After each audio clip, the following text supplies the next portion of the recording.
자, 할로겐 화합물 및 불활성기체 소화 설비에서 할로겐 화합물 및 불활성기체 소화약제의 저장 용기의 기준에 관한 설명이다. 괄호 안에 알맞은 내용을 쓰시오. 단, 보기에서 답을 찾고 중복 가능하다라고 했습니다. 자, 이게 기출문제에서 나왔었던 적이 있었는데 지금 이번 문제 같은 경우는 이제 보기에서 골라서 쓰는 문제이기 때문에 조금 더 수월하게 답을 하실 수가 있으실 겁니다. 자, 보기에 보시면은 지금 숫자가 3, 5, 10, 그리고 20, 30, 그다음 할로겐 화합물, 불활성기체가 이제 나와 있죠. 그래서 이거는 이제 저장용기의 그 이제 기준에 대한 그런 내용인데, 자, 내용을 같이 보도록 할게요.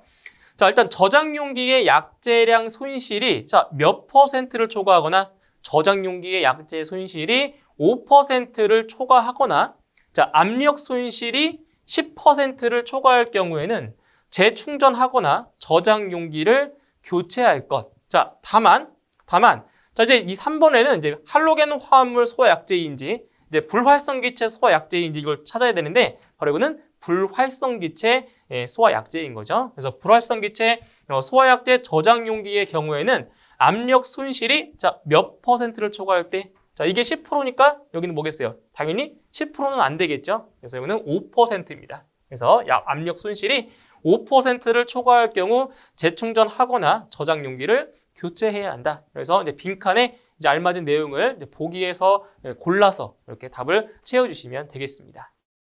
자, 5개 수화전 설비의 화재 안전 기술 기준에 따라 보기를 참고하여 다음 각 물음에 답하시오. 자, 보기에 지금 여러 가지 숫자들이 나와 있죠. 이 보기를 참고해서 주어진 4개의 문항에 알맞은 답을 고르시면 되겠습니다. 자, 첫 번째 보실게요. 자, 노즐 선단에서의 방수량이다. 자, 5개 수화전 설비예요. 5개 수화전. 자, 노즐 선단에서의 방수량은 자, 어디에서 골라야 되냐면 방수량은 자, 여기 있죠. 이 중에서 골라야 됩니다. 자, 일단 80이라는 거는 뭐냐? 80은 스프링클러 설비죠. 우리 알고 있는 스프링클러 설비. 자, 130은 바로 옥내 수화전 설비고요. 그리고 바로 350이 바로 5개 수화전 설비의 방수량인 거죠. 그래서 첫 번째 1번 문항의 정답은 분당 350리터 이상이 되겠습니다.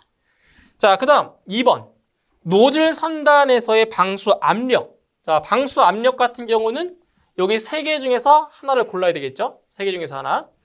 자, 0.1은 스프링클러 설비의 바로 방수 압력이고요. 압력 기준.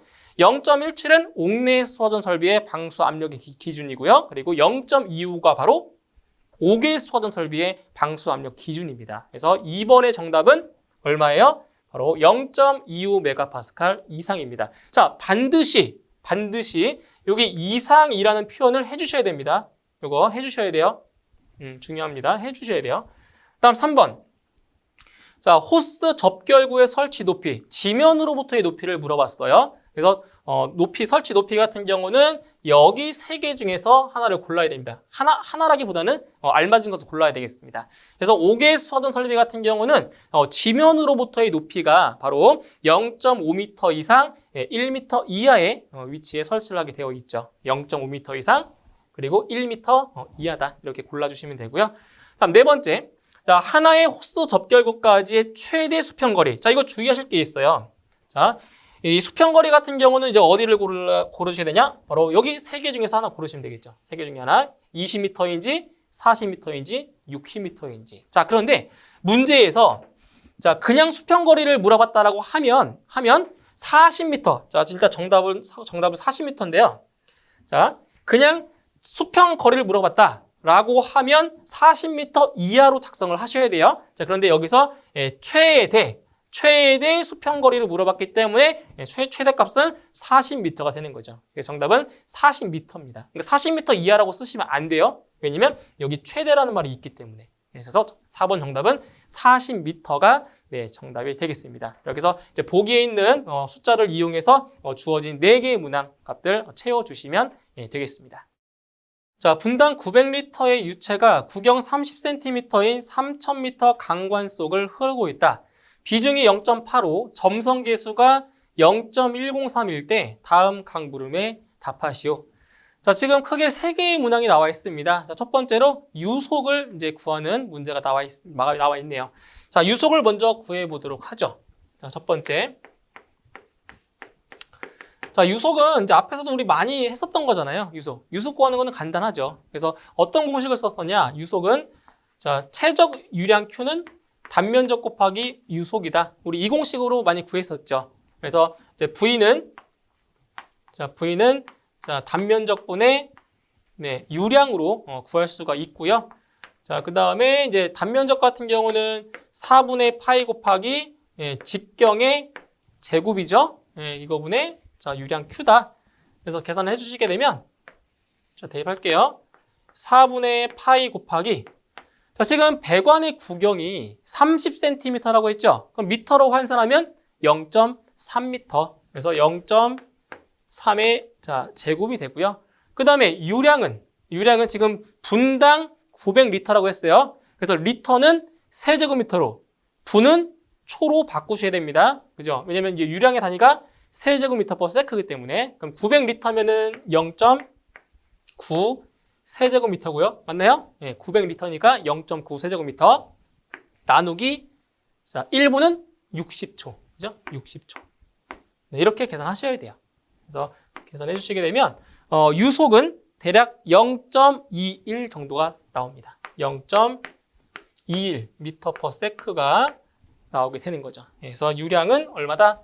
유량은 0.21이다. 유속은 0.21이다. 이렇게 먼저 구할 수 있고요.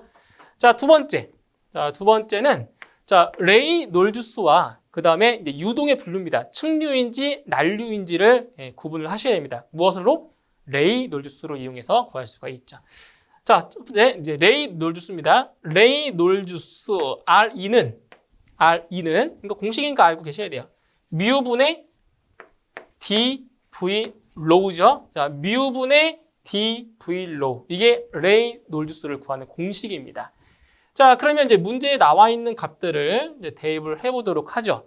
자, 뮤라는 값은 점성 계수입니다. 점성 계수가 0.103이래요. 자, 그러면 0.103 단위 쓸게요. 뉴턴 곱하기 세크 퍼 제곱미터고요. 이게 바로 점성 계수의 단위죠. 중력 단위. 그 다음에 자, D라고 하는 거는 구경. 자, 구경이 30cm니까 0.3m고요. 곱하기 자, V는 유속이죠. 유속. 그러니까 일본에서 구했던 유속 0.21을 대입하시면 되고요. 미터 퍼 세크. 그리고 자, 로우가 뭐냐? 바로 밀도죠, 밀도. 자, 밀도인데 지금 비중이 0.85인 유체입니다. 0.85인 유체. 자, 그러면 이건 물이 아닌 물 같은 경우는 비중이 1로 놓고 푸니까 그럼 비중이 0.85면 이 유체의 밀도는 얼마다? 자, 이렇게 구해 주시는 거죠. 자, 로 S는 비중 곱하기 물의 밀도를 곱해 주는 거죠. 맞나요? 자, 그러면 비중이 0.85고요. 자, 물의 밀도가 1000이죠, 1000. 물의 밀도가 1000입니다, 1000. 그래서 850이 나옵니다, 850. 그래서 이게 밀도의 대입할 값은 얼마다? 850을 대입하시면 되고요. 자, 단위는 뭐냐? 뉴턴 곱하기 미터 제곱 퍼 세크 4제곱. 네, 이렇게 됐나요? 단위가? 단위가 바뀌었네요. 이 세크 4제곱이에요. 바뀌었습니다. 세크 제곱에 미터 4제곱 이렇게 돼야죠. 이렇게 돼야 단위가 딱 맞아 떨어져요. 자, 이렇게 해서 계산을 하시면 자, 레이놀주스 같은 경우는 단위가 없는 무차원수죠. 단위가 없습니다. 단위가 전부 다 약분이 되어버려요. 단위 없어요. 그러면 이게 519.9가 돼요. 519.9. 이게 바로 레이놀주스가 되는 거죠. 자, 그러면 이 유동이 자, 측류인지 난류인지를 맞춰야 돼요. 그럼 어떻게 하냐? 바로 이 레이놀주스에 따라서 측류인지 난류인지가 결정이 되는 겁니다. 자, 어떻게 결정할 수 있냐? 잘 보세요. 자, 레이놀주스가 2100 이하다. 2100 이하면 이것은 측류입니다. 네, 측류고요. 그다음에 레이놀주스가 2100 초과이면서 4000 이하다. 이것은 뭐냐? 임계 영역이죠. 임계 영역. 이게 임계 영역이고요. 그 다음에 레이놀주스가 4000을 초과했다. 이때는 이게 뭐냐? 이게 난류입니다, 난류. 자, 그런데 지금 레이놀주스가 519.9 남았죠? 2100 이하죠? 그렇기 때문에 유동은 뭐다? 측류다. 예, 측류에다가 동그라미 하시면 됩니다. 측류입니다, 측류. 자, 그 다음 3번. 자, 달시 바이스바이식을 이용한 마찰 손실 수도를 구해라 라고 했습니다. 자, 보세요. 자, 그러면 기본적으로 달시 바이스바이식을 알고 계셔야 되겠죠? 자, 마찰 손실 수도입니다. H는 EGD분의 FLV의 제곱이죠. 이게 바로 달시 바이스바이식을 이용한 마찰 손실 수도를 구하는 공식입니다. 자, 이제 이 공식으로 풀면 되는데, 자, 문제는, 자, 마찰 손실 계수가 안 나왔어요. 그쵸? 이 문제의 조건에 안 나왔죠? 근데 어떻게 구하냐? 이렇게 구하는 거죠. 잘 보세요. 자, 마찰 손실 계수 F는 바로 레이놀주스 분의 바로 64로 구하는 거죠. 예, 요거는 이제 암기하셔야죠. 이거는 별도로.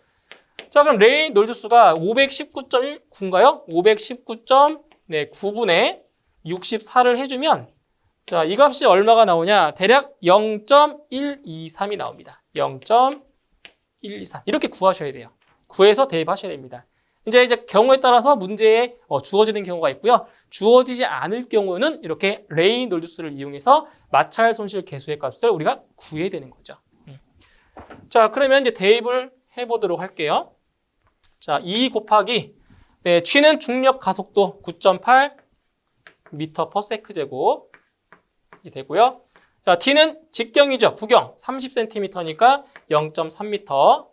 자, 그 다음 이제 마찰 계수 구했어요. 0.123 곱하기, 자, L은 배관의 길이죠. 길이 몇 미터? 3000m. 길이 3000m 되고요. 그 다음에 자, V가 유속이 0.21이었네요. 0.21 m/s에 이거를 뭐 한 거다? 제곱한 거다라는 거죠. 제곱 빼뜨리는 부분 많아요. 제곱하셔야 됩니다. 반드시. 자, 이렇게 해서 계산을 하시게 되면 마찰 손실 수도는 대략적으로 2.77 정도가 나오게 됩니다. 단위는 미터. 예, 이렇게 해서 유체 역학에 해당하는 문제 다 풀어주시면 되겠습니다. 자, 탱크의 내부 직경이 50m인 부상 지붕 구조에 포소화 설비를 설치하여 방호하려고 할 때 다음 각 물음에 답하시오. 자, 지금 문제 보시면 조건이 5가지의 조건이 나와 있습니다. 자, 한 가지씩 차례대로 보겠습니다. 자, 탱크 내면과 굽돌이판의 간격은 1m로 하고 소화 약재는 3%의 단백포를 사용하며 수용액의 분당 방출량은 8L/제곱미터 미닛이고 그리고 방사 시간은 30분으로 한다라고 했습니다. 자, 펌프 효율은 65%이며 전향정은 80m, 그리고 포소화약제의 혼합 장치로는 라인 프로포셔널 방식을 사용하고 물의 비중량은 9.8 kN/s 세제곱미터로 한다고 이렇게 조건에 나와 있습니다. 자, 첫 번째 문항을 보시면 포소화 설비에 필요한 탱크의 액 표면적, 포 수용액량, 그리고 포 원액량, 그리고 수원의 양을 각각 구하라고 했습니다. 자, 지금 4개의 값을 다 구하셔야 됩니다. 자, 첫 번째, 자, 어떤 값을 구할 거냐면 탱크의 액 표면적을 먼저 구해 보도록 하겠습니다. 탱크의 액 표면적입니다. 자, 그래서 A라고 했을 때, 자, 보세요. 이게 부상 지붕 구조 같은 경우는 이제 좀 다른 탱크와 다르게 이제 구조가 좀 다르죠. 그래서 탱크의 단면을 이제 그려보면 이렇게 되어 있다는 거예요. 자, 동그란 원 탱크가 있고요. 이 탱크 안쪽으로 바로 굽돌이판이라는 것을 설치를 하죠. 굽돌이판을 이렇게 설치를 해줍니다. 굽돌이판을. 자, 그때 탱크의 액 표면적이 어디에 해당이 되느냐? 바로 이제 이 부분이 바로 탱크의 액 표면적이 되는 거죠. 그러면 이제 액 표면적을 구하려면 바로 이 큰 원의 면적에서 작은 원의 면적을 빼주면 바로 이 면적을 구할 수가 있는 거죠. 네. 자, 그럼 여기서 탱크의 직경이 몇 미터냐? 탱크의 직경이 이렇게 50m라고 했고요. 50m. 그리고 이제 탱크 내면과 굽돌이판의 간격이 1m라고 했어요. 그럼 여기서 이 간격을 말하는 거죠. 자, 여기가 1m고요. 자, 이 간격도 마찬가지로 자, 1m입니다. 그러면 이 탱크의 요 내부 작은 원의 자, 그럼 직경은 얼마냐? 자, 50m에서 1m를 빼주면 48m가 되겠죠? 자, 48m가 되겠습니다. 자, 그러면 이제 탱크의 액 표면적을 구할 수가 있어요. 자, 어떻게 구하냐? 자, 보세요. 자, 4분의 파이 곱하기 바로 50의 제곱 마이너스 48의 제곱으로 구할 수 있는 거죠. 자, 그러면 여기서 이렇게 곱해주면은 큰 원의 면적이고요. 이렇게 곱해주면 작은 원의 면적이죠. 그거를 뭐 한 거다? 뺀 거예요. 네, 이렇게 해서 계산을 해 주시게 되면 탱크의 액 표면적은 대략 153.94가 나옵니다. 153.94 제곱미터가 되겠죠. 그래서 탱크의 액 표면적을 이렇게 구할 수가 있고요. 자, 두 번째, 자, 필요한 포 수용액 양을 구해라. 포 수용액을 구하라고 했습니다. 자, 여기서 Q라고 할게요. Q. 이때 포 수용액 양은 어떻게 구하냐면 A 곱하기 Q1 곱하기 T 곱하기 S로 구할 수 있습니다. 자, 여기서 A라는 값은 탱크의 액 표면적이고요. 자, Q1은 문제에 나와 있는 분당 방출량입니다. 분당 방출량. 자, T는 방사 시간, 그리고 S는 바로 농도가 되는 거죠. 자, 대입을 해볼게요. 자, 이제 탱크의 액 표면적은 좀 전에 구했죠. 153.94에다가 곱하기 자, Q1 분당 방출량이 8L per 제곱미터 미닛이라고 했습니다. 자, 그러면 제가 단위까지 같이 적을게요. 단위까지. 자, 여기는 제곱미터고요. 자, 곱하기 8L per 제곱미터 자, 미닛이고요. 그 다음에 T는 방사 시간인데 30분이라고 했습니다. 그러면 여기다 30분 곱해 주시고요. 그 다음에 이제 포 수용액은 농도가 1이죠? 100%니까. 그래서 곱하나 마나 1이 되겠습니다. 이렇게. 자, 그래서 계산을 해 주시면 포 수용액 양은 36,945.6이 됩니다. 자, 36,945.6리터가 돼요. 이렇게. 그래서 포 수용액 양 구했고요. 다음 세 번째 이제 포 원액 양입니다. 이게 첫 번째고요. 여기 두 번째, 그리고 세 번째. 자, 포 원액을 이제 QS라고 할게요. QS는 자, 공식은 똑같아요. 바로 이 공식을 똑같이 적용하는데 단지 달라지는 거는 바로 여기 있는 농도의 값만 달라지는 거죠. 달라지는 거예요. 자, 그러면 똑같이 153.94 제곱미터 곱하기 8L per 제곱미터 미닛 여기에다가 이제 30분 곱해 주시고요. 자, 그러면 원액의 농도는 몇 프로냐? 자, 두 번째 조건에서 소화 약제는 3%의 단백포라고 했죠. 3%. 그래서 0.03을 곱하시면 되는 겁니다. 0.03. 그러면 포 원액의 양은 1108.37. 1108.37리터가 나오게 되는 거죠. 자, 그다음 네 번째. 자, 수원의 양입니다. 수원의 양. 수원의 양도 마찬가지로 이 농도만 달라지는 거예요. 자, 그러면 이걸 QW로 할게요. 워터니까 QW. 자, 153.94 제곱미터 곱하기 8L per 제곱미터 미닛 곱하기 30분에다가 30분 곱하기 농도는 자, 원액이 3%니까 나머지 97%는 물인 거죠. 그래서 0.97을 곱해줍니다. 0.97. 이렇게 해서 계산을 해주시게 되면 정답은 35,000. 보세요. 35,837.23리터가 나오게 됩니다. 자, 이렇게 해서 탱크의 액 표면적. 자, 보세요. 탱크의 액 표면적. 그리고 포 수용액 양. 그 다음 포 원액의 양. 그 다음 수원의 양까지 이렇게 구할 수가 있습니다. 자, 이제 두 번째. 자, 수원을 공급하기 위한 펌프의 동력을 구하시오. 자, 이 문제에서 어떻게 보면 함정이 있을 수 있어요. 잘 보세요. 자, 어떤 함정이 있냐면, 자, 수원을 공급하기 위한 자, 펌프의 동력을 구해라.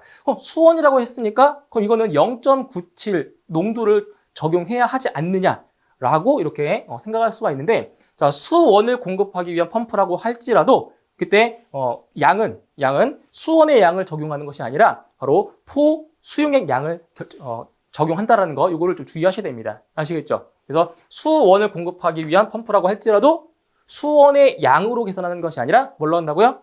포 수용액 량으로 계산한다는 거. 요거만 좀 주의하시면 돼요. 자, 그러면 지금 펌프의 동력을 구하려면 자, 일단 펌프의 동력 P는 자, 2타분의 자, 지금 문제의 조건에서 물의 비중량이 나왔죠. 이렇게 나왔을 경우에는 가급적이면 자, 이 물의 비중량을 사용하는 게 좋습니다. 그래서 0.163이 아니고요. 9.8로 개선할 거예요. 9.8로 개선을 할 겁니다. 자, 그러면 잘 보세요. 자, 이 동력을 구하려면은 먼저 이걸 알아야 돼요. 펌프의 토출량을 먼저 구할 수가 있어야 됩니다.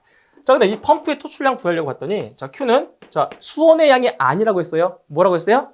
포수용액입니다. 포수용액. 그래서 포수용액 양을 구해주면 어떻게 얼마냐?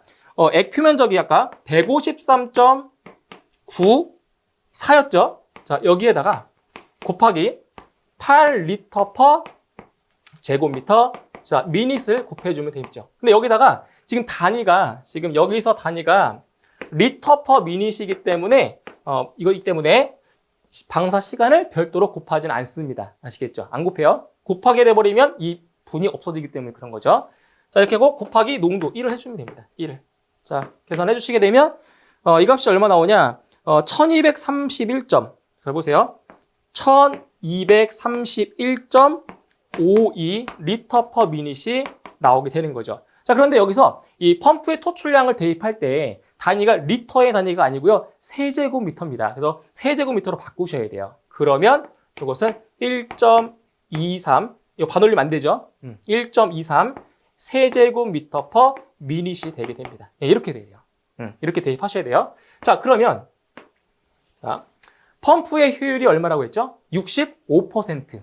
그럼 0.65가 되고요. 그 다음 9.8 곱하기 자, 이게 바로 펌프의 토출량이죠. 그러면 1.23 세제곱미터 퍼 여기는 단위가 분이 아니고 초예요. 초. 그래서 이 분을 초로 바꾸셔야 됩니다. 9.8로 놨을 때는 그래서 여기는 60초로 나눠줘야 됩니다. 60초로 나눠주고 그 다음에 지금 전향정이 80m라고 했죠? 80m. 그래서 80m를 곱하면 되는 거죠. 이렇게. 됐나요? 그리고 이제 여기 그 K 값 전달계수 안 나왔죠? 안 나왔을 때는 무시하고 계산하시면 되겠습니다. 그래서 계산해 주시게 되면 펌프의 동력은 대략 24.73 정도가 됩니다. 그래서 24.73 kW가 나오게 되겠습니다. 이렇게 해서 첫 번째 탱크의 액 표면적, 그다음 포수용액, 포원액, 수원의 양을 구하고요. 이제 마지막으로 펌프의 동력까지 계산을 해주시면 되겠습니다. 자, 침대가 없는 숙박시설의 바닥 면적이 600제곱미터, 자, 복도의 면적 30제곱미터를 포함한 면적이 600제곱미터라는 거예요. 자, 바닥 면적이 600제곱미터일 때 자, 수용 가능한 인원은 몇 명인지 구하시오. 단, 복도는 불연재료 이상의 벽으로 바닥부터 천장까지 구획되어 있다라고 조건에 나와 있습니다. 자, 일단 이 문제 같은 경우는 소방관계법규 바로 소방시설법에 나와 있는 내용입니다. 그래서 이 수용 인원을 구하라는 문제가 기존에는 출제가 된 적이 없었는데 이번 회차에 좀 출제가 되어서 필기 시험에 나왔던 내용이 이제 실기 시험에까지 이렇게 출제가 된 케이스라고 보시면 되겠습니다. 자, 일단 보시면 지금 숙박시설 같은 경우는 두 가지 케이스가 있어요. 그러니까 침대가 있는 경우와 침대가 없는 그러한 숙박시설이 있을 수 있죠. 자, 그러면 정리를 좀 해볼게요. 자, 숙박시설 중에서 침대가 있는 자, 숙박시설이 있고요. 이제 침대가 없는 지금 이 문제처럼 침대가 없는 숙박시설이 있습니다. 자, 그때 이제 침대의 유무에 따라서 수용 인원을 산정하는 방법이 다릅니다. 자, 그러면 먼저 자, 침대가 있는 경우에는 자, 수용 인원을 어떻게 산정을 하냐? 이거는 잘 보세요. 종사자 거기는 종업원을 말하겠죠? 종사자 수에다가 바로 침대의 수를 더한 값이 바로 수용 인원이 되는 겁니다. 자, 그런데 여기서 이 침대의 수 같은 경우는 자, 보세요. 자, 2인용 침대. 2인용 침대는 몇 개로 보는 거예요? 네, 2개로 봅니다. 2개. 그러니까 2인용 침대는 침대의 개수를 2개로 산정한다는 얘기예요. 자, 그리고 침대가 없는 숙박시설 같은 경우는 어떻게 구하냐? 종사자수에다가 잘 보세요. 바닥 면적을 3제곱미터로 나눈 값으로 바로 수용 인원을 구하는 거죠. 자, 근데 중요한 거는 여기서 이 바닥 면적에는 뭐 복도나 뭐 계단이나 그리고 뭐 화장실 있죠. 복도나 계단이나 화장실의 면적은 포함한다 안 한다? 포함 안 합니다. 이거 주의하셔야 됩니다. 이거 제외입니다. 제외. 복도나 계단, 화장실 면적은 제외라고요. 그러니까 여기 나와 있죠. 지금 복도의 면적이 30제곱미터를 포함해서 이 면적인 거잖아요. 맞죠? 그러면 수용 인원을 산정할 때는 이 복도의 면적을 빼고 계산을 하셔야 되는 거죠. 그렇죠? 이걸 주의하셔야 돼요. 이제 그냥 600을 3으로 나누면 안 된다는 얘기예요. 자, 그럼 이제 계산할 수가 있어요. 따라서 수용 인원은 자, 지금 이 문제에서 지금 종사자 수가 나왔어요, 안 나왔어요? 안 나왔죠? 자, 종사자 수가 몇 명인지 모르기 때문에 이 값은 무시하고 계산하실 겁니다. 무시하시면 돼요. 안 나왔기 때문에. 그래서 이거 무시하고 자, 바닥 면적. 복도의 면적을 뺀 면적이 얼마예요? 570이죠? 570제곱미터를 3제곱미터로 나눠줍니다. 반드시 이 복도의 면적 빼주셔야 돼요. 자, 그러면 딱 떨어집니다. 190명. 그래서 수용 인원은 190명인데, 자, 만약에, 지금 이 문제 같은 경우는 이제 딱 그 정수로 딱 떨어졌잖아요. 근데 만약에 소수가 발생했다. 자, 소수가 발생할 경우. 자, 소수의 소수. 자, 소수점 이하는, 이거 참고로 알고 계세요. 나중에 또 이게 소수로 나올 수 있으니까. 자, 소수점 이하는, 자, 무조건 올리는 거 아닙니다. 소수점 이하는 반올림합니다. 반올림. 요거 꼭 기억하세요. 지금 이 문제는 딱 정수로 나왔기 때문에 크게 상관없지만 나중에라도 나오게 된다면 소수점 이하는 뭐 한다? 반올림한다는 거. 이것도 참고로 알고 계시면 되겠습니다. 이렇게 해서 침대가 없는 숙박시설의 수용 인원을 이러한 방법으로 구해주시면 되겠습니다. 자, 무대부의 개방형 스프링클러 설비를 설치할 때 다음 그림과 조건을 참조하여 각 물음에 답하시오. 자, 조건을 먼저 보도록 할게요.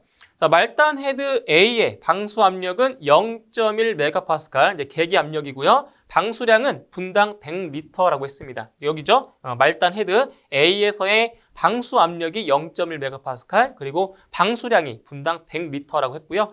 그리고 방출 개수 K는 100이고 배관의 마찰 손실압은 다음의 공식에 따른다. 그런데 헤드의 마찰 손실은 무시한다라고 했습니다. 바로 델타 P는 6 곱하기 10의 4제곱 곱하기 Q의 제곱 나누기 100의 제곱 그리고 D 5제곱으로 나눠주는 거죠. 그래서 이제 델타 P라고 하는 거는 배관 1m당입니다. 배관 1m당 마찰 손실압이고요. Q는 이제 배관 내 유량 그리고 D는 배관의 구경입니다. 그리고 이제 100이라는 값은 이제 조도인데 조도의 값이 100이라고 주어진 겁니다. 이 문제에서는.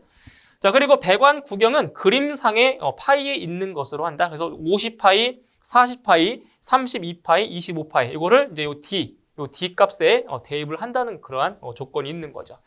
자, 지금 총 4개의 문항이 나왔는데 자, 첫 번째로 헤드 B의 방수량을 물어봤습니다. 헤드 B의 방수량. 여기 있죠? 이 B헤드에서의 방수량을 물어봤습니다. 자, 그러면은 이 방수량을 구하는 공식을 기본적으로 알고 있어야 이 문제를 해결할 수가 있겠죠. 그래서 이 방수량 구하는 공식이 뭐였냐? Q는 K 곱하기 루트 CP였습니다. 그때 요 K는 이제 방출 개수인데 그 방출 개수의 값이 나와 있죠. K에다가 100을 대입을 하시면 되고요. 그리고 P라는 값이 바로 방수 압력입니다. 방수 압력. 자, 그러면 이 B헤드에서의 방수량을 알려면 이제 무엇을 알아야 되냐? 바로 자, 이 지점에서의 압력을 구할 거예요. 압력. 방수 압력을. 자, 그러면 지금 이 A 헤드가 말단 끝부분이죠. 지금 펌프가 여기에 있습니다. 펌프에서 이쪽 방향으로 지금 이제 물이 흘러나갈 텐데 지금 요 A 헤드에 지금 방수 압력이 0.1 메가파스칼이래요. 그러니까 여기가 0.1 자, 메가파스칼인 거고요. 그리고 이제 방수량이 분당 100리터였어요. 네, 분당 자, 100리터였습니다. 자, 그러면 이 지점에서의 자, 방수 압력이 어떻게 되냐? 지금 A 헤드에서의 방수 압력과 그리고 이 배관에서의 마찰 손실압을 뭐 해줘야 돼요? 더해줘야 되는 거죠. 여기에서의 손실압을 더해줘야 된단 말이죠. 자, 그러면 자, 첫 번째 무엇을 구할 거냐? 자, 지금 이 구간에서의 자, 마찰 손실압을 이제 구할 겁니다. 자, 어떻게 구하냐? 자, 요 공식 있죠? 델타 P 구하는 공식. 자, 그러면 자, 6 곱하기 10의 4제곱 곱하기 자, 보세요. 점 유량 Q가 얼마냐? 지금 이 A 헤드의 방수량이 분당 100리터였죠? 그러면 이 100리터가 그대로 이렇게 흐르겠죠. 그러면 이 헤드에서의 방수량과 이 구간에서의 방수량은 뭐다? 동일하다는 거죠. 그래서 여기는 100의 자, 제곱이 되는 겁니다. 예, 여기 Q의 값이 이제 100이 되는 거예요, 그대로. 그 다음에 조도 100의 제곱 곱하기 이제 구경이 25파이니까 25를 대입하라는 거예요. 25의 5제곱이 되는 거죠. D 5제곱이니까. 자, 지금 이 값은 배관 1m당 마찰 손실 압이죠. 근데 지금 이 구간의 길이가 몇 미터래요? 3m로 나와 있죠. 그럼 여기다 곱하기 3m를 해줘야 되는 거죠. 왜? 이거는 1m당 마찰 손실 압이니까 이 길이를 곱해줘야 이 구간에서의 총 마찰 손실 압이 나오는 겁니다. 그렇죠? 자, 이렇게 해서 이 값과 자, 보세요. 이 마찰 손실 압과 이 압과 자, 지금 A 헤드에서의 방수 압력을 더해줘야 되는 거죠. 예, 더해주게 되면 자, 얼마가 나오냐? 대략 0.118 나옵니다. 그래서 여기는 0.118이 나와요. 메가파스칼. 이렇게 나온다는 거죠.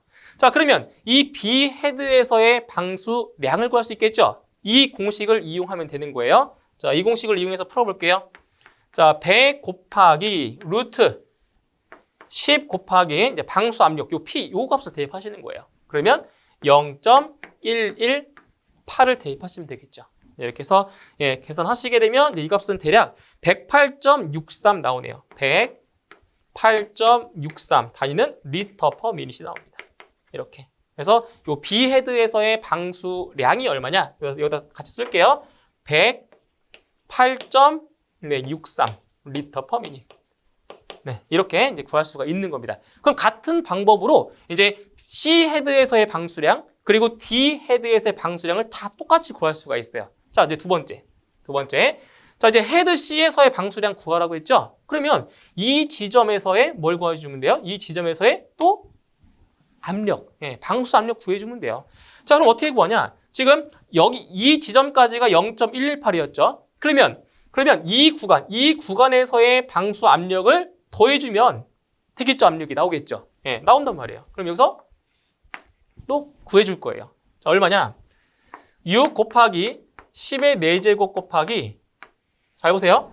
자, 지금 배관 내의 유량. 그럼 여기에는 유량이 얼마냐? 유량이 지금 이 B 헤드로 108.63이죠. 그리고 이 구간 A 헤드로 100리터였죠. 분당 100리터. 그럼 이 두 개를 합한 값이 여기에 흐르겠네요. 왜냐면 이렇게 물이 흐르니까. 이해되셨죠? 그러니까 여기에 100리터 그리고 여기 이쪽으로 108.63이니까 이 두 개를 합한 값이 바로 이 구간에서 흐르는 물의 양이 되는 거죠. 예, 그래서 이 100리터와 108.63리터를 더해 주시는 거예요. 그러면 자, 이거 두 개 더해 주시면 돼요. 그래서 더해 주시게 되면 이제 그냥 쓸게요.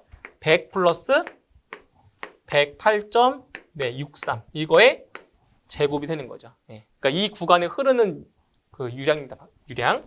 자, 그리고 100의 제곱 곱하기 자, 이 구간은 32파이죠. 배관 구경이. 그러니까 32의 몇 제곱이다? 네, 5제곱이 되는 거죠. 그리고 이 구간의 길이 마찬가지 3m니까 여기에다가 곱하기 3m를 해주는 거예요.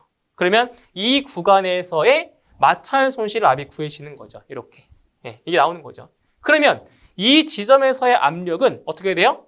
0.118에다가 이 구간에서의 마찰 손실합을 더해주면 되겠죠. 이걸 더해주시게 되면 자 얼마가 나오냐? 더해주면 0.141 정도 나옵니다. 여기는 0.141 메가파스칼이 나오게 돼요. 자 그러면 요 C 헤드에서의 방수량 구할 수 있겠죠. 이 똑같잖아요. 똑같죠 여기. 그러면 여기에다가 자 보세요. 여기에다가 값만 바꾸면 돼요. 여기다. 자, 얼마가 들어가냐? 얼마 들어가면 돼요? 0.141만 들어가면 되겠죠? 0.141이 들어가고요. 그러면 이 답은 달라지겠네요. 얼마가 돼요? 이건 값이 C헤드죠? 그럼 118.74. 118.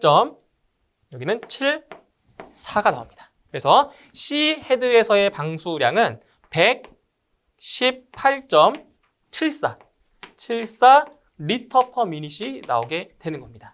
C 헤드에서의 방수량이 되는 거예요. 자, 그 다음 3번. 헤드 D의 방수량 구하래요. 헤드 D의 방수량. 그럼 마찬가지로 이 지점에서의 뭘 구해주면 돼요? 방수 압력을 구하면 되는 거죠. 압력.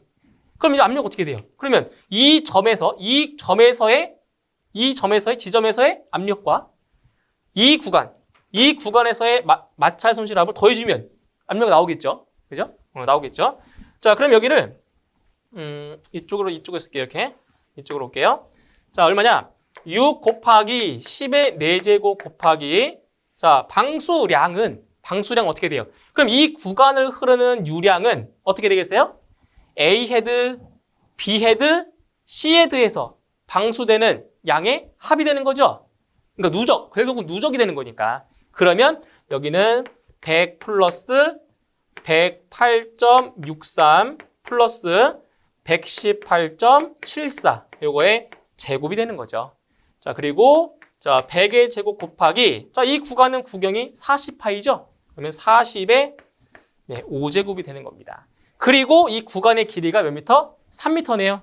곱하기 3미터를 해주면 이 값이 뭐예요? 이 값이 바로 이 구간에서의 마찰 손실 압력이 되는 겁니다. 그래서 이 값과 0.141을 더해주면 얼마 나오냐?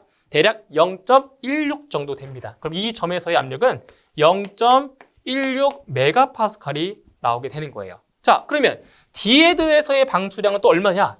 아까 이 공식에서 이것도 지우면 돼요. 여기 이 자리에다가 자 압력만 새로 넣으면 되는 거죠. 여기에 0.16 메가파스칼을 대입해주면 자 그때의 방수량이 얼마가 나오냐?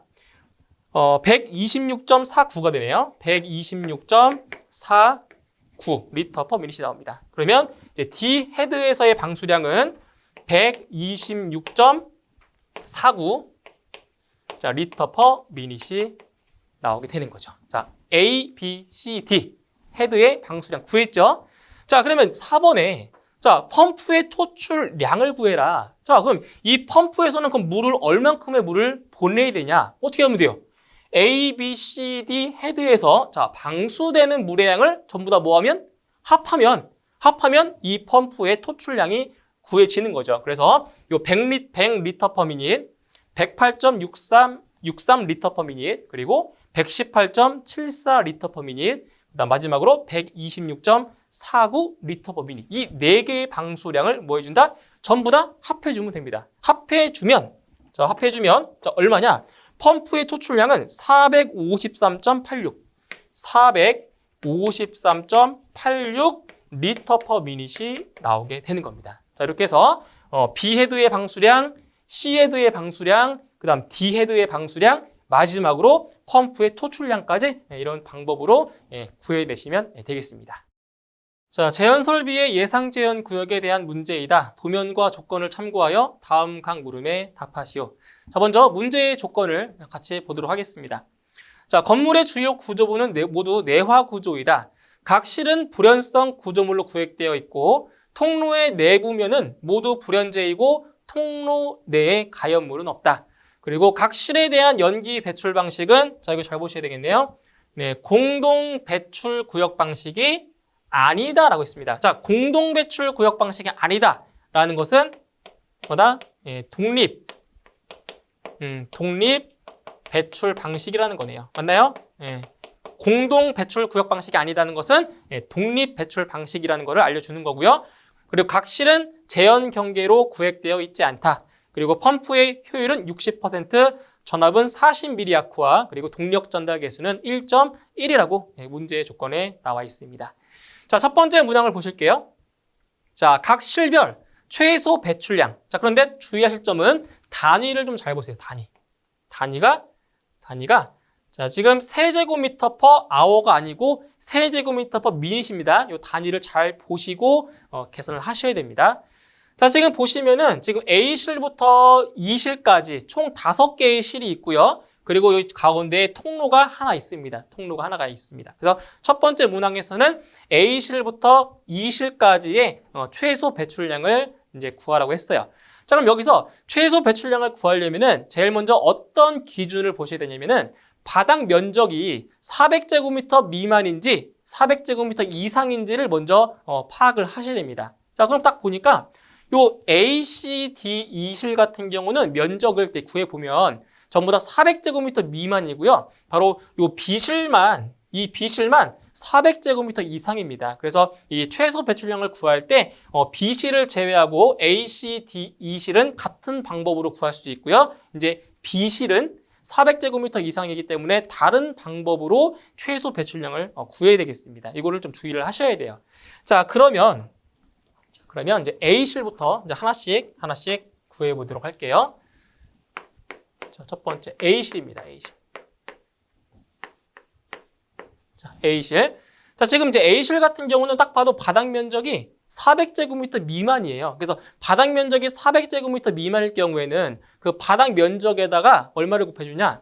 보세요. 지금 바닥 면적이, 자, 가로가, 자, Q로 쓸게요. Q는, 자, 가로가 14m고, 세로가 12m죠. A실 같은 경우는. 그래서, 가로 곱하기, 네, 세로를 해줍니다. 이게 바닥 면적이에요. 자, 바닥 면적에다가 곱하기 얼마를 해주냐? 바로 1 세제곱미터 퍼 제곱미터 미닛을 곱해줍니다. 자, 이거는 언제 곱한다고요, 이거? 자, 이거 언제 곱한다고요? 바닥 면적이 400제곱미터 미만일 때만 곱하시는 거예요. 자, 그런데 여기서 지금 이 값만 곱하면은, 자, 지금 최소 배출량이 얼마냐면은, 최소가 5,000이에요, 5,000. 시간당 5,000 세제곱미터인데, 지금 이게 5,000이 되는지 안 되는지를 먼저 아셔야 돼요. 그래서 여기다가 이제 뒤에다가 얼마 곱할 거냐? 지금 1시간이 60분이잖아요. 그래서 여기다 뒤에다 60을 곱할 거예요, 60. 1시간이 60분이니까. 그래서 60을 딱 곱해주면, 자, 이 값이 얼마 나오냐? 이 값이, 1800. 잘 보세요. 80입니다. 1080. 1080 세제곱미터 퍼 아워가 돼요. 그럼 지금 이 값은 5,000 이상이죠. 그러니까 최소 배출량보다 많기 때문에 바로 그냥 여기 있는 값이 바로 최소 배출량이 되는 거예요. 그러니까 최소 배출량보다 넘기 때문에. 자, 그러면 그 값이 얼마냐? 그 값은 60을 곱하기 전값을 구해야 돼요. 왜? 단위가 세제곱미터 퍼 미닛이니까. 어디까지? 여기까지만 계산한 값을 써야 되는 거죠. 얼마냐? 이 값이 분당 168 세제곱미터입니다. 그래서 A실 같은 경우는 분당 168 세제곱미터가 되는 거죠. 자, A실입니다. A실. 자, 이제 두 번째. B실. 자, B실은 바닥 면적이 400제곱미터 이상이라고 했죠. 자, 구에 딱 보면 24, 가로가 24고요. 세로가 18m예요. 그렇죠? 그러면은 이게 얼마냐? 면적이 432예요. 432. 그럼 400 이상이죠? 400 이상이죠? 그럼 뭐를 따져야 되냐면 바닥 면적이 400제곱미터 이상일 때는 이 B실의 구역이 자, 직경 40m 원 안에 들어가는지 원 밖에 있는지를 먼저 아셔야 됩니다. 그러면 이 B실에서 길이가 가장 긴 데가 어디예요? 바로 여기죠. 대각선. 이 대각선의 길이가 제일 긴 부분이잖아요. 이 실에서. 그러면은 이 가로의 길이가 24m고 세로의 길이가 18m란 말이에요. 그럼 피타고라스의 정리를 이용하면 바로 이 대각선의 길이를 구할 수가 있겠죠. 자, 얼마냐? 루트. 자, 가로 24제곱. 자, 세로 18이죠. 이거 두 개 더하면 되니까 18의 자, 제곱입니다. 그럼 이게 얼마 나오냐? 정확하게 30m가 돼요. 30m. 자, 30m라고 하는 거는 직경 40m 원 안에 들어가겠네요. 왜? 가장 긴 변이 30밖에 안 되니까. 그럼 40m 원 안에 들어가요. 그렇죠? 그럼 이럴 때는 뭐냐? 자, 수직거리까지 따져야 되는데 지금 이 문제에서는 수직거리 안 나왔죠? 수직거리가 나오지 않았을 경우에는 가장 낮은 2m 이하로 보시면 돼요. 그러면 이때 최소 배출량이 얼마냐? 최소 배출량. 그러니까 2m 이하, 수직거리가 2m 이하라고 가정했을 때예요. 자, 최소 배출량이 얼마냐면은 시간당 4만 세제곱미터입니다. 시간당 4만 세제곱미터예요. 이거는 암기를 하셔야 돼요, 별도로. 네, 암기하셔야 됩니다. 자, 그래서 비실 같은 경우는 바닥 면적이 400을 넘기 때문에, 이상이기 때문에 이런 계산을 하지 않아요. 하지 않는다는 얘기예요. 왜? 면적이 400 이상이니까. 자, 그러면 지금 이제 최소 배출량이 얼마라고요? 시간당 4만 세제곱미터. 근데 지금 단위가 분당으로 나와 있죠? 분당. 그래서 이 4만을 60분으로 나눠주면 됩니다. 자, 나눠주시게 되면 얼마가 나오냐? 666.67 됩니다. 그래서 비실은 계산 안 합니다. 666.67 세제곱미터 퍼 미닛이 되는 거죠. 이렇게. 예, 아시겠죠? 예, 계산 안 합니다. 이거예요. 자, 그 다음에 C실. 이제 C실부터는 바닥 면적이 400제곱미터 미만이기 때문에 이제 A실과 동일하게 계산을 할 거예요. 잘 보세요. 자, Q는, 자, C실은 가로가 12m고요. 그 다음 세로가 여기가 지금 가려졌는데 6m죠. 세로가 6m입니다. 6m. 자, 여기에다가 1세제곱미터 퍼 제곱미터 미닛을 곱해주고요. 자, 이것도 마찬가지로 이게 최저 배출량에 만족을 하는지를 알기 위해서 여기 60을 곱해줄 거예요. 자, 60을 곱해보면 이게 4,320밖에 안 나옵니다. 4,320 세제곱미터 퍼 아워가 돼요. 그럼 이 값은 최저 배출량보다 작잖아요. 작기 때문에 얘는 최저 배출량 얼마? 시간당 5,000으로 계산하셔야 됩니다. 시간당 5,000이에요. 5,000. 시간당 5,000 세제곱미터. 그러면 이 5,000이라는 값을 자 60분으로 나눠주면 얼마냐? 60분으로 나눠주면 83.33이 됩니다. 그래서 C실은 83.33이 돼요. 세제곱미터 퍼 미닛. 그래서 최저 배출량보다 작을 때는 전부 다 이 값으로 나올 거예요. 아시겠죠? 이 값으로. 자, 그 다음에 D실. 자, D실도 면적이 작습니다. 400 미만이에요. 자, 지금 이제 가로의 길이가 얼마냐? 가로의 길이가 6m고요. 그다음 세로의 길이가 또 6m네요. 자, 그러면 이거는 자, 지금 이것도 최저 배출량이 안 되는데 이것도 최저 배출량도 안 되겠죠? 더 작잖아요, 면적이. 그러니까 굳이 60을 곱할 필요는 없어요. 왜 이것도 안 되니까. 자, 여기다가 1세제곱미터 퍼 제곱미터 자 미닛을 곱해주고요. 한번 곱해보죠. 60을 곱해보세요. 자, 얼마 나오냐? 2160밖에 안 됩니다. 2160. 자, 이거 보나마나 최저 배출량도 안 되죠? 그러니까 5000이라는 값으로 해줘야 됩니다. 그래서 D실도 83.33 세제곱미터 퍼 미닛이 되는 거예요. 이렇게. 자, 그 다음에 자, E실. 네, E실을 또 보죠. 자, E실의 이제 배출량은 자, 가로가 20m고요. 그 다음 세로가 6m예요. 그 면적이 120이니까 똑같이 곱해줘야 되겠죠? 여기에다가 1세제곱미터 퍼 제곱미터 미닛을 곱해줍니다. 이렇게. 그럼 이것도 60 곱해볼게요. 얼마가 되는지, 최저가 되는지를 알아야 되니까. 자, 60 곱하면은 이게 7,200이 돼요. 7,200. 7,200 세제곱미터 퍼 아워. 7,200이에요. 자, 보세요. 이거는 5,000보다 크죠? 5,000보다 크니까 이게 아니라 이걸 계산한 값, 여기까지 계산한 값이 정답이 되는 거죠. 맞죠? 5,000 넘으니까. 자, 그럼 이게 얼마냐? 이게 120이 돼요. 120. 그래서 E실 같은 경우는 120 세제곱미터 퍼 미닛이 되겠습니다. 이렇게 돼요. 그래서 A실부터 어디까지? E실까지 되는 거죠. 자, 근데 지금 이게 그 배출 방식이 있죠? 배출 방식이 독립 배출 방식이기 때문에 이 5개의 실 중에서 배출량이 가장 많은 것을 택하는 거예요. 그러니까 이제 이따 3번 문항을 풀 텐데 그때 송풍기의 그 동력 구할 때 이 5개의 실 중에서 배출량이 가장 많은 것을 택하시면 됩니다. 자, 그럼 뭐겠어요? 이 5개 중에 제일 가장 배출량이 많은 게 이거죠, 이거. 그죠? B실. 이게 바로 이 송풍기의 동력 구할 때 이 값이 바로 풍량으로 들어가는 거죠. 그래서 일단은 이 1번 문항 같은 경우는 각 실별 최소 배출량만 딱 구하시면 됩니다. 이게 표로 나왔기 때문에 표에다가 계산식과 정답을 채워주시면 되는 거예요. 이렇게 구할 수가 있고요.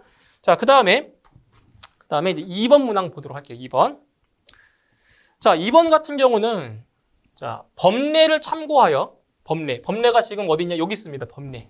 자, 법례를 참고하여 배출 댐퍼의 설치를 그림에 표시하시오. 단 댐퍼의 위치는 적당한 위치에 설치하고 최소 수량으로 한다라고 했습니다. 자, 법례를 보시면 이렇게 직사각형으로 되어 있는 것이 이게 배출구입니다. 배출구. 그리고 지금 여기 보면 배출 댐퍼는 꼭 이 그림으로만 그리셔야 되는 거예요. 다른 걸로 그리면 틀립니다. 배출 댐퍼. 그리고 여기 나와 있는 송풍기. 이렇게 이 법례를 참고해서 이 도면상에 댐퍼를 설치를 할 겁니다. 근데 지금 이게 독립 배출 방식이기 때문에 A실, B실, C실, D실, E실을 각각 배출 댐퍼를 설치를 해야 되는 거죠. 그래서 이 A실 같은 경우는 여기에다가 이렇게 댐퍼를 설치하면 되겠죠. A실. 자, B실도 마찬가지로 여기에다가 댐퍼 설치해 주고요. C실도 각각 독립적인 거니까 C실, 그다음 D실도 여기 이런 식으로. 이 실은 지금 여기가 하나 있고 여기 하나 있잖아요. 그래서 분기되어 있죠. 이것도 각각 하나씩 설치를 해줘야 됩니다. 각각 이렇게 독립이기 때문에 그런 거예요. 그래서 배출 댐퍼를 이렇게 도면상에다가 표시를 해주시면 되겠습니다. 어렵진 않습니다. 자, 그다음 3번. 자, 송풍기의 동력을 구하시오. 송풍기의 동력 이런 건 뭐 너무 쉽죠. 3번. 송풍기의 동력 P는 이제 공식만 알고 있으면 쉽게 구할 수 있어요. 102 곱하기 60 곱하기 타분의 PT 곱하기 Q 곱하기 K죠. 네, 이게 바로 송풍기의 동력 구하는 공식입니다. 그냥 대입만 하시면 돼요. 대입만 잘하시면 다 맞출 수 있습니다. 자, 102 곱하기 60 곱하기 자, 펌프의 효율 몇 퍼센트?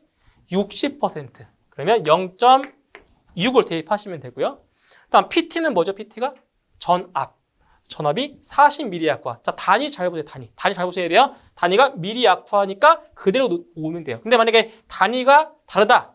만약에 수온주로 나왔다. 그럴 때는 mAh로 환산을 해서 대입을 하셔야 됩니다. 근데 다행스럽게도 단위가 잘 나왔기 때문에 그냥 40만 대입하시면 되는 거죠. 40. 자, 그리고 자, Q가 풍량인데 아까도 말씀드렸지만 이게 독립 배출 방식이기 때문에 이 5개의 실 중에서 가장 많은 배출량 B실에 있는 666.67이 들어갑니다. 여기 666.67이 들어가요.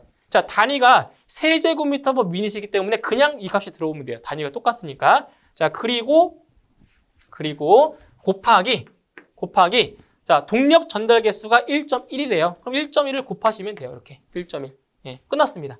그래서 계산해 주시면 송풍기의 동력은 대략 7.99 정도가 나오네요. 7.99 단위는 킬로와트가 되겠습니다. 자, 이렇게 해서 송풍기의 동력까지 계산을 하시면 되겠습니다. 자, 한론 소화 설비의 화재 안전 기술 기준에 따른 별도 독립 방식에 대한 내용이다. 다음 각 물음에 답하시오.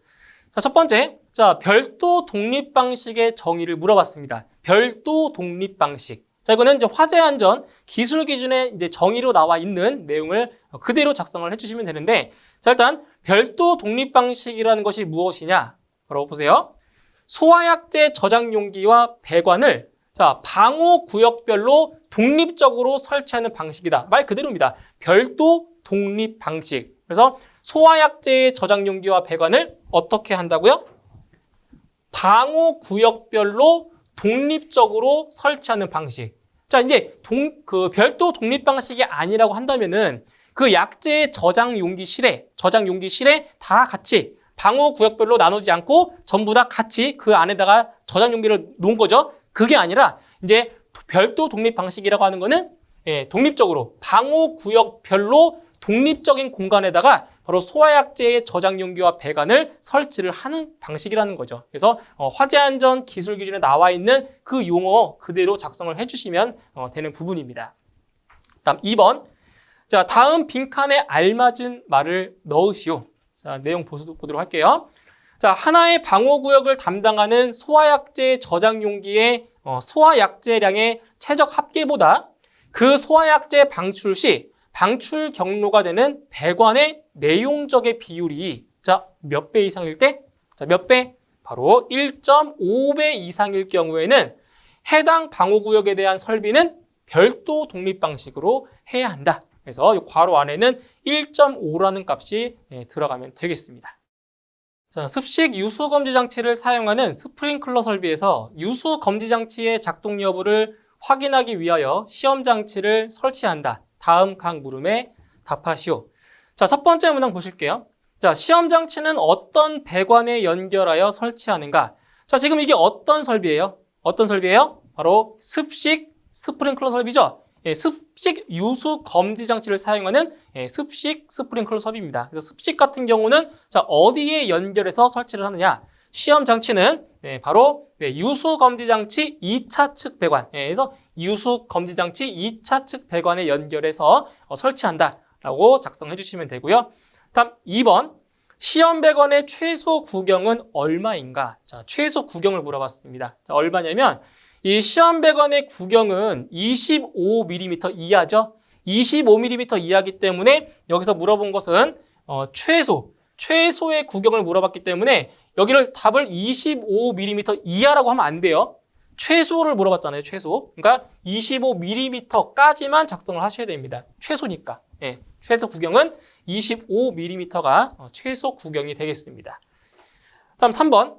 자, 다음에 미완성된 개통도를 완성하시오. 단, 배관을 포함하여 오리피스, 압력계, 밸브를 반드시 표시하라고 했습니다. 그래서 그림이 나와 있었죠. 오리피스가 이 그림 기호를 쓰는 거고요. 압력계, 그리고 밸브 이렇게 해서 이 세 가지 기호가 반드시 다 포함이 돼야 정답으로 인정이 되겠습니다. 자, 그러면 자, 미완성된 요 인면도, 개통도를 한번 완성을 해보도록 하겠습니다. 자, 일단 이 점선 안에 있는 부분이 바로 시험 장치 함입니다. 함이라고 보시면 돼요. 자, 그래서 먼저 배관을 먼저 쭉 그려볼게요. 배관을 쭉 그렸다가 자, 무엇을 설치할 거냐면은 자, 지금 개폐 밸브를 설치를 해야 돼요. 개폐 밸브를. 자, 개폐 밸브를 잘 보세요. 개폐 밸브를 여기에다가 이런 식으로 먼저 개폐 밸브를 설치를 해주고요. 이거는 이제 화재 안전 기준에 나와 있는 대로 이제 그림을 그리는 거예요. 화재 안전 기준 나와 있는 대로.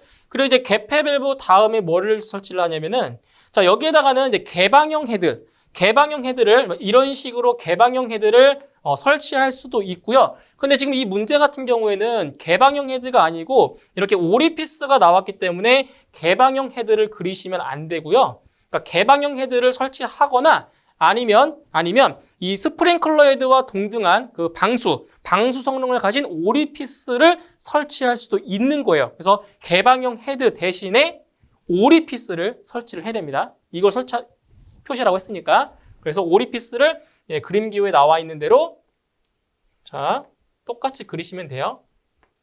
이런 식으로 오리피스를 설치를 합니다. 여기까지. 자, 그 다음에 또 압력계도 설치하라고 했죠? 그럼 압력계는 어디에 설치를 하냐면 바로 개폐 밸브 그 전탄에다가 이렇게 잘 보세요. 자, 여기도 개폐 밸브가 하나 있어야 돼요. 개폐 밸브가 이렇게 들어가고요. 이제 여기에다가 자, 잘 보세요.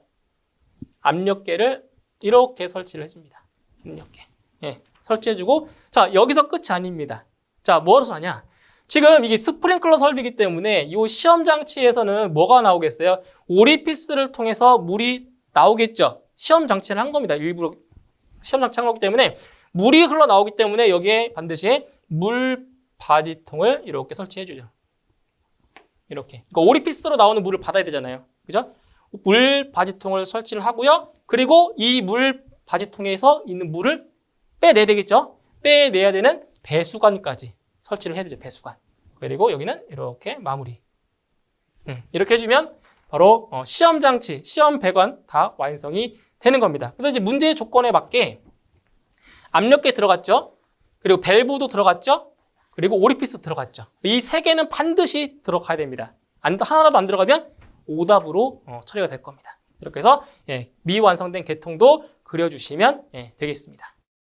자, 그림과 같은 위험물 탱크에 국소 방출 방식으로 이산화탄소 소화 설비를 설치하려고 한다. 다음 물음에 답하시오. 단, 고압식이며 방호 대상물 주위에는 방호 대상물과 크기가 같은 두 개의 벽을 설치한다라고 했습니다. 자, 그림을 보시게 되면 지금 방호 대상물의 그 규격이 자, 가로 3m, 세로 2m, 그리고 높이는 2m라고 했고요. 그리고 이제 방호 대상물 주위에 이제 방호 대상물과 크기가 같은 두 개의 벽, 그림 보이는 것처럼 두 개의 벽이 설치가 되어 있습니다. 그리고 나머지 두 개의 면에는 벽이 설치가 되어 있지 않은 그러한 방호 대상물이 되어 있는 거죠. 자, 지금 세 개의 문항이 나와 있는데, 자, 첫 번째, 방호 공간의 최적은 얼마인가? 방호 공간의 최적입니다. 자, 방호 공간이라고 하는 거는 이 방호 대상물을 기준으로, 자, 어떻게? 0.6m만큼 연장한 그 부분으로 이루어진 공간을 바로 방호 공간이라고 하죠. 자, 그런데 지금 이 왼쪽과 요 위쪽에는 지금 벽이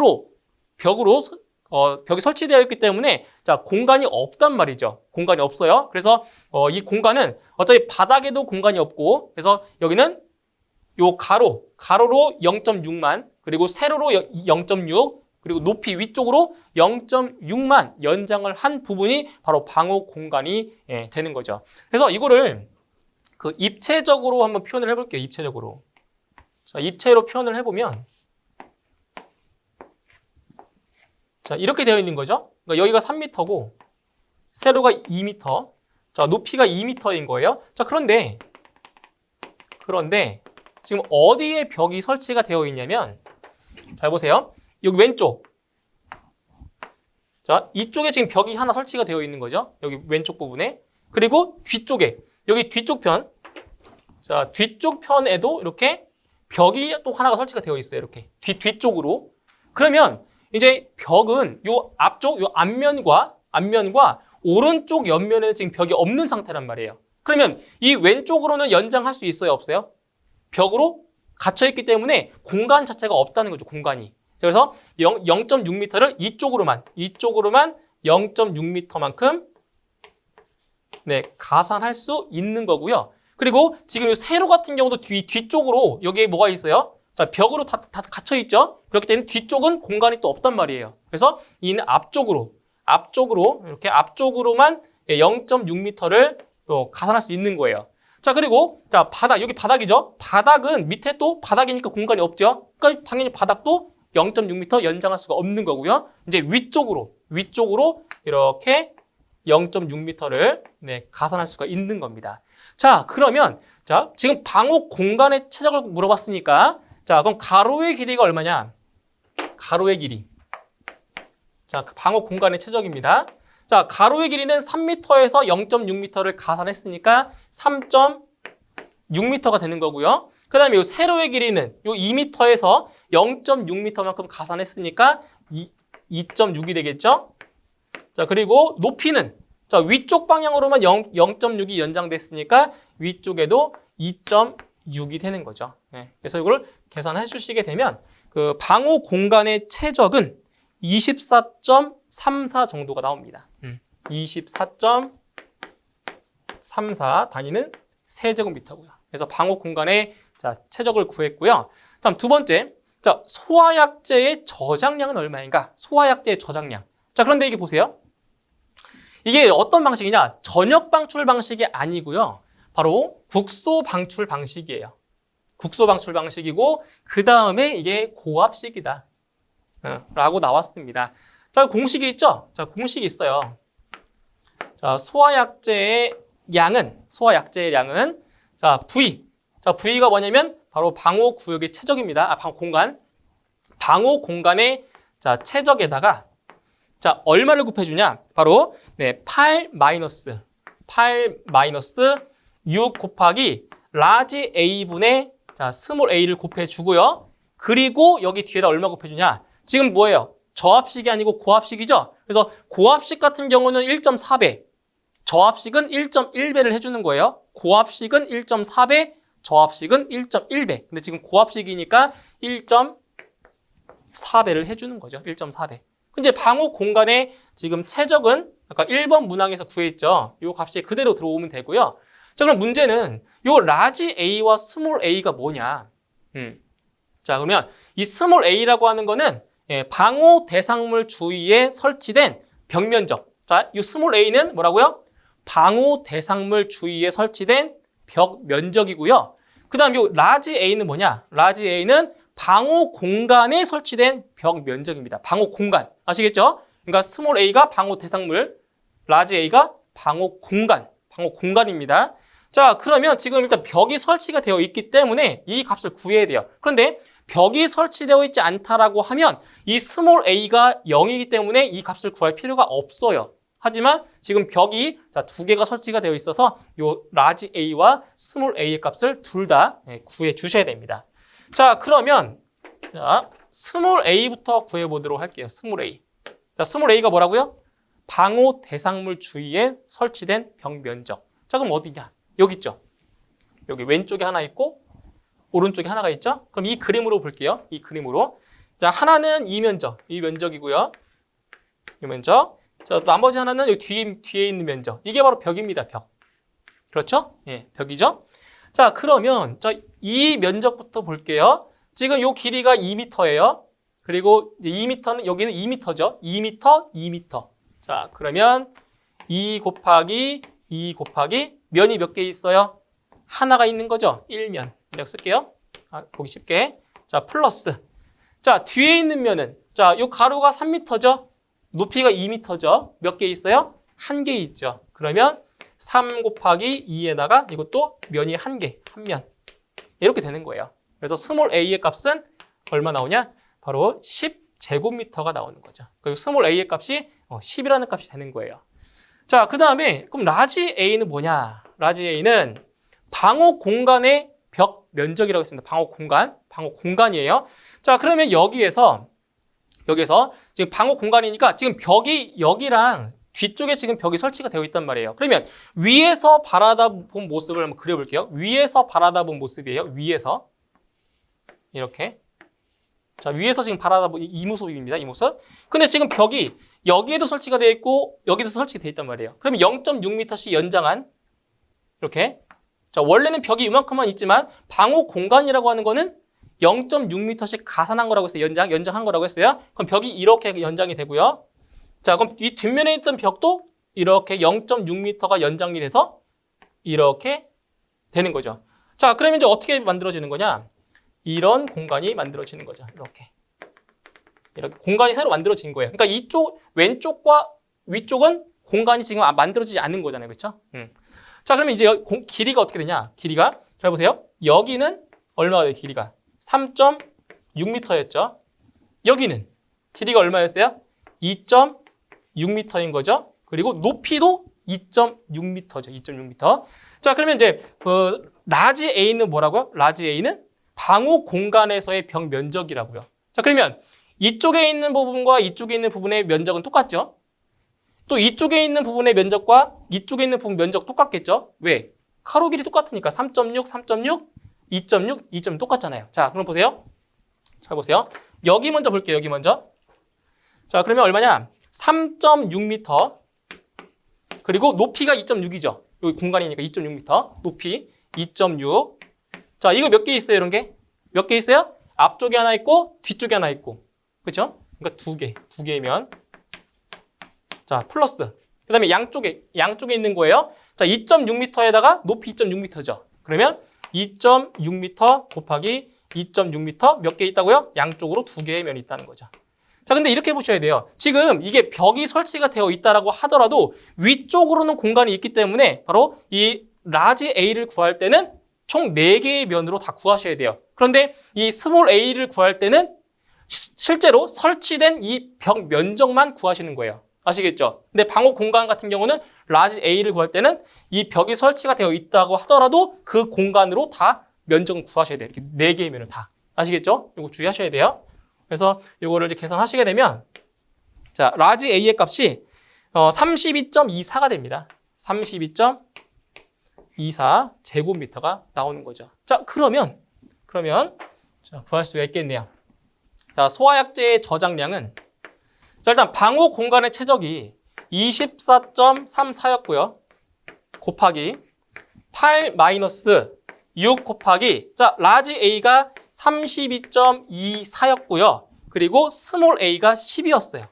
자, 여기에다가 자, 고합식이기 때문에 1.4배를 해줍니다. 이렇게. 그래서 계산을 해주시게 되면 이 값은 209.19 정도 되네요. 209.19kg. 네, 이렇게 해서 소화약제의 저장량을 구할 수가 자, 있습니다. 자, 그 다음에 자, 세 번째 문제를 보시면 지금 뭘 구하는 거냐? 소화약제의 방사량은 얼마인가? 자, 지금 단위가 킬로그램 퍼 세크죠? 그럼 여기서 킬로그램이라고 하는 거는 소화약제의 저장량인 거고 이 세크는 뭐예요? 세크는 시간이니까 바로 방사 시간, 방출 시간을 말하는 거죠. 자, 그래서 어떻게 구할 수가 있냐? 자, 방사량은